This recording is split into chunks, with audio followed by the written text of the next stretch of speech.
বাঙালি জাতি রানী ভবানী রানী রাসমণির জাতি বাঙালি মন্দির অতীতে তৈরি করেছে। অরঙ্গজেবের গোটা কাশী ধ্বংস করার পর অক্ষয় কুমার মৈত্রের বর্ণনায় পরিষ্কার লেখা আছে রানী ভবানী প্রথম কাশী উদ্ধার করেছিলেন শতাধিক মন্দির তৈরি করে। আজকে যদি বাঙালি কেউ মন্দির তৈরি করছেন, মন্দির তৈরি করতে পারেন, তবে দীঘার জগন্নাথ মন্দিরটা জগন্নাথ দেবের মন্দির না সেটা একটা কালচারাল স্থান, এটা সরকারকে ক্ল্যারিফাই করতে হবে প্রথম কথা। কারণ পুরীর জগন্নাথ মন্দির চতুর্ধামের একটি ধাম, দীঘার জগন্নাথের মন্দির তো একটি কালচারাল জায়গা, একটি সেন্টার অফ এক্সিলেন্সের হিসেবে। কারণ সরকার তো ধর্মীয় তৈরি করতে পারেন না সরকারি টাকায়, এটা পরিষ্কার সংবিধানকে তাহলে পরে অগ্রাহ্য করা হচ্ছে।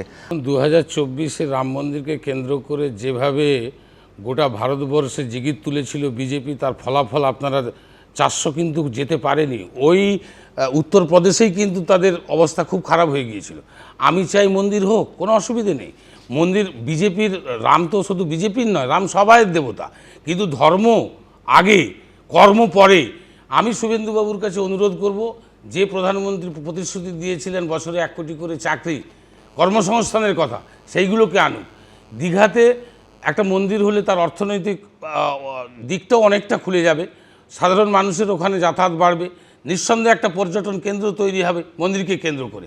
আমি চাই রাম মন্দির হোক, কিন্তু এটাও মাথায় রাখতে হবে, এই যে ধর্মকে সামনে নিয়ে এসে এই যে জিগিরটা তুলে দেওয়া হচ্ছে, একটা ধর্মীয় মেরুকরণের রাজনীতি, সাম্প্রদায়িকতার যে একটা ভাবনা চিন্তা, এইটাকে আমি বলবো যে এইটা কোনোদিনই পশ্চিমবাংলার রাজনীতিতে ছিল না। আমরা ধর্মনিরপেক্ষ, সবসময় বলি সংবিধানে যা, আমরা কোনো একটা বিশেষ সম্প্রদায়কে ছোট করতে পারি না। রামনবমীর দিনই নন্দীগ্রামের সোনাচূড়ায় শিলান্যাস হবে রাম মন্দিরের। 3.5 বিঘা জমিতে অযোধ্যার আদলে তৈরি হবে এই মন্দির, এমনই ঘোষণা করেছেন শুভেন্দু অধিকারী। এই পূর্ব মেদিনীপুরের দীঘাতেই পুরীর আদলে বিশাল জগন্নাথ মন্দির তৈরি করেছে রাজ্য সরকারের অধীনস্থ সংস্থা হিডকো, এবং 30 এপ্রিল অক্ষয় তৃতীয়ার দিন সেই মন্দিরের উদ্বোধন। বাংলার নিজস্ব সংস্কৃতিতে রামনবমী নেই, ছিল না।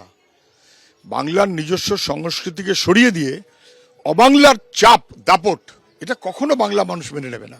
আর যদি কেউ মনে করে থাকে যে 1 কোটি মানুষ রামনবমীতে এসেছে, অতএব সব বেশ বিজয়ী মার্কা হয়ে গেল, আরও বেশি লোক দুর্গাপূজার নামে, অতএব তারা হিন্দু ভাব হয়ে গেল, ঈদের উৎসবেও তো বাংলা মেতে থাকে, এগুলো বোগাস কথা। বিজেপি আপন মনে তালপাতা সেপাইরা ওই রাংতা তলোয়ার নিয়ে লাপালাপি করছে।